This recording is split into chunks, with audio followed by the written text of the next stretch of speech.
ময়নাখোলা গ্রামের নদীর পাশ দিয়ে বয়ে গেছে মেঠো পথ। তারই পাশে বেদে সম্প্রদায়ের বসবাস। তারা নদীর ধারে তাঁবু টানিয়ে বসবাস করে আসছে বহু কাল ধরে। নদীর ধার পুরোটাই তাঁবু দিয়ে ঘেরা।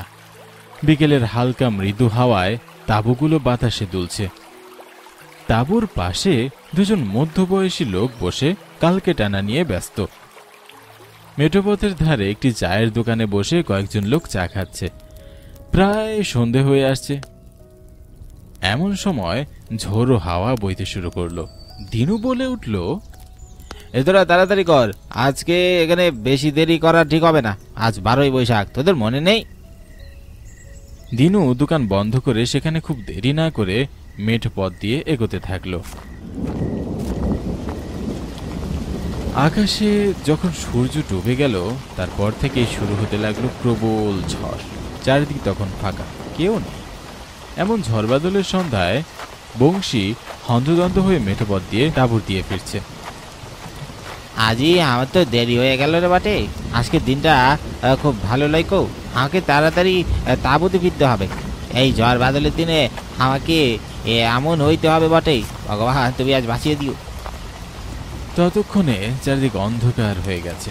ঝড়ের তীব্র বেগে বংশী আর সামনে এগোতে পারে না। বংশী দেখলো গাছের ডালপালাগুলো ঝড়ের ঝাপটায় নুয়ে পড়ছে। আশেপাশে তো কাউকে দেখা যায় না, কি যে করি। আজকের দিনে আমার সাথে এমন হতে হলো বটে।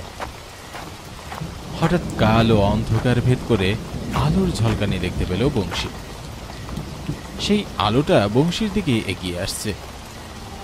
মুহূর্তের মধ্যেই সে আলো বিভৎস রূপ ধারণ করল। সাদা পোশাকে, গলায় দড়ি পেঁচানো, আর এক চোখ খুলে এসেছে।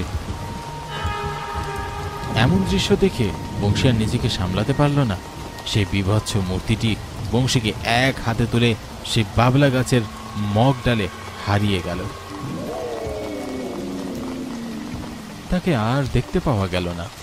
তাঁবু থেকে একজন বৃদ্ধ বের হয়ে মৃদু চিন্তার রেখা কপালে নিয়ে এদিক ওদিক ছুটাছুটি করছে।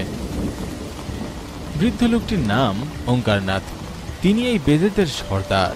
ওনার কথাতেই বেদে সমাজে সব কিছু হয়। বৃদ্ধ হলেও বেশ বলিষ্ঠ চেহারার অধিকারী তিনি। তার এমন ছুটাছুটি করা দেখে নদীর ধারে বসে থাকা সমু বলে উঠল, একই কাকা, এমন করে এদিক ওদিক ছুটছ কেন? চিন্তা কি সাধে করছে? গতকাল রাতে বংশী ফেরেকলাই। গতকাল যে 12 তারিখ ছিল, তাকে তোরা ভুলে গেছিস বটে।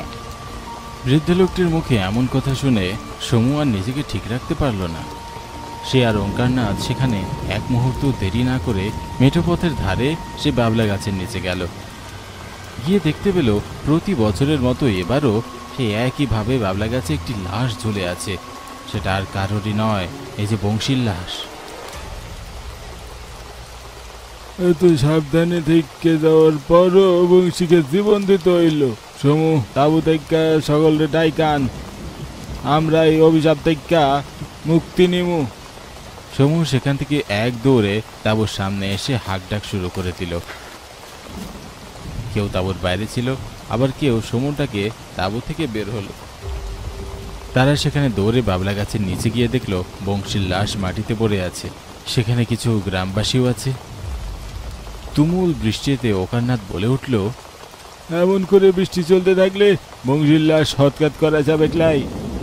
এর একটা ব্যবস্থা করতে হবে। এই লাশ নদীর জলে ভাইসা দিতে হবে। দিনের আলো থাকতে ব্যবস্থা নেই তোরা।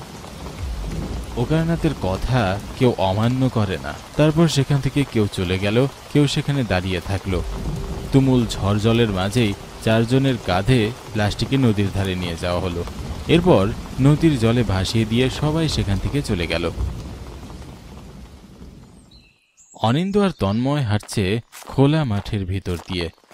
খোলা মাঠ চারদিকে ধু ধু করছে। সময়টা ছিল বিকেল। তন্ময়ের পিসির বাড়ি ময়নাখোলা গ্রামে। কাজের ব্যস্ততায় তার এদিকটায় তেমন একটা আশা হয় না। সে মহাজন মানুষ। শিবগঞ্জে তার বিশাল কারবার। শিবগঞ্জ থেকে ময়নাখোলা মাইল 6 হবে।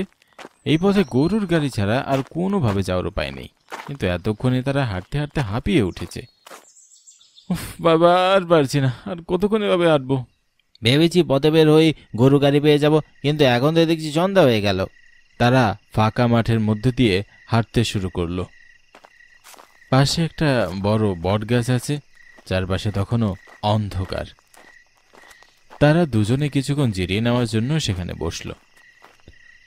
তন্ময় বাবা, আর দেরি করা ঠিক হবে না, সন্ধ্যা হয়ে গেছে। তোর বেশি বাড়ি আরো মাইল 3 হবে।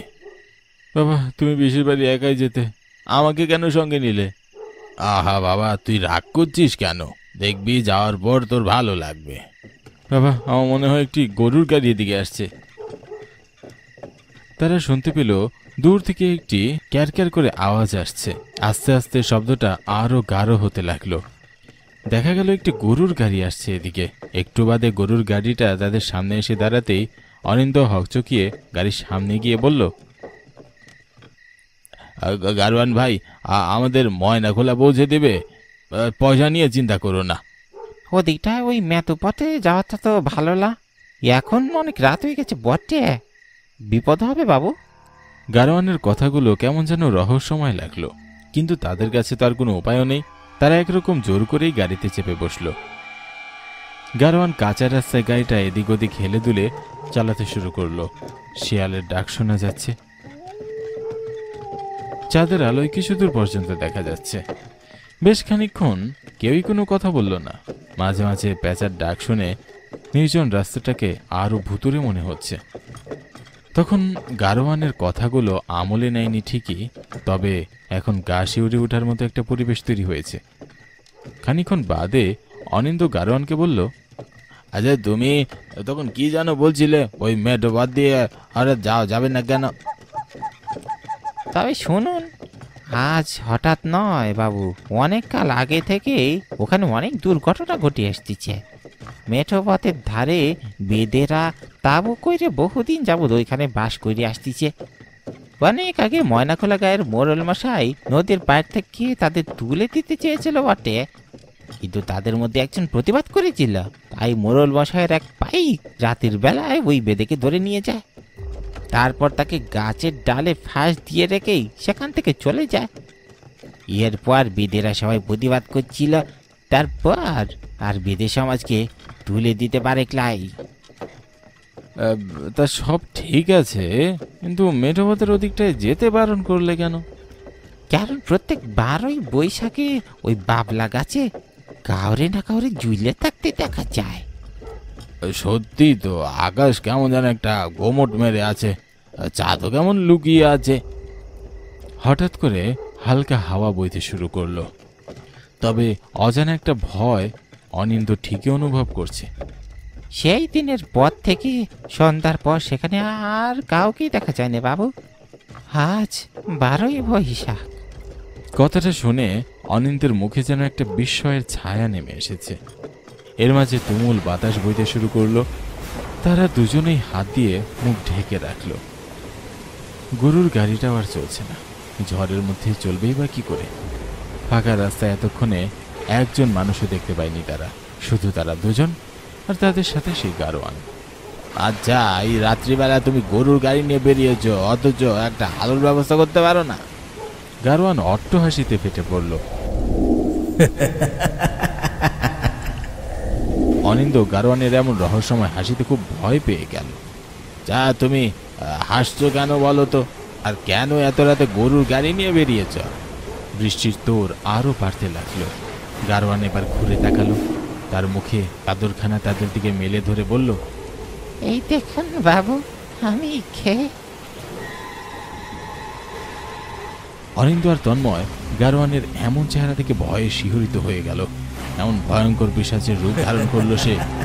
এমন ভয়ঙ্কর কিছু দেখে দুজনে কুকড়ে উঠল। কোন দিকে দৌড়াতে শুরু করবে তারা তা জানে না, তারপরও তারা দৌড়াতে লাগলো।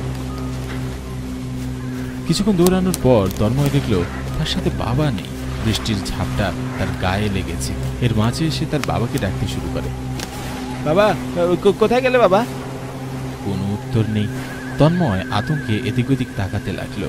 সে কাঁদো কাঁদো হয়ে বলল, বাবা, তুমি আমাকে ছেড়ে কোথায় চলে গেলে? হঠাৎ কোথা থেকে একটা শব্দ ভেসে আসলো। মনে হলো তার বাবা তাকে ডাকছে। সামনে এগোতেই আকাশের বাজ পড়ার ঝলকানিতে সে দেখতে পেল একটি গাছের নিচে তার বাবা মাথায় হাত দিয়ে দাঁড়িয়ে আছে। তন্ময় সামনে আসতেই কাদামাটিতে আছড়ে পড়ল। সে সেখান থেকে উঠে কোনোভাবে তার বাবার কাছে পৌঁছালো। তোর লাগেনি তো বাবা? তখন দৌড়ানোর সময় কোথা থেকে একটা ডাল এসে পড়লো মাথায়। এরপর কি হলো বুঝলাম না, তাকিয়ে দেখি সামনে অন্ধকার আর একটা বাবলা গাছ। বাবলা গাছের কথা বলতেই অনিন্দের মনে পড়ে গেল সেই গারোয়ানের কথা। তবে এটাই কি সেই বাবলা গাছ? হঠাৎ বাজ পড়ল কোথাও। সেই বাজের আলোতে তারা দেখতে পেল সামনে সেই ভয়ঙ্কর পিশাচ। অট্ট হাসিতে মেতে পড়ল সেই পিশাচ। আজ তবে তোরাও বাঁচবে ক্লাই, তোদেরকেও আমার মতো নদীতে ভাইসে দিবে, তোদেরকে বাঁচতে দিবে ক্লাই। আমাকে ওই বাবলা গাছের নিচে মেরে ফেলেছে, কিন্তু আমাকে নদীতে ভাসিয়ে দিয়েছে। এই দিনে যারা এই পথে আসে তারা মরে, তোরাও আজকের এই পিশাচ হয়ে যাবি। পিশাচের এমন ভয়ঙ্কর কথায় তারা দুজনে সেখান থেকে দৌড়াতে শুরু করে। তবে তাদের সামনে সে পিশাচ এসে দাঁড়ায়। তন্ময় আর অনিন্দকে গলা টিপে ধরে সেই পিশাচ। তারপর তাদের নিয়ে হাওয়ায় ভাসতে ভাসতে সেই বাবলা গাছের মগডালে হারিয়ে যায়।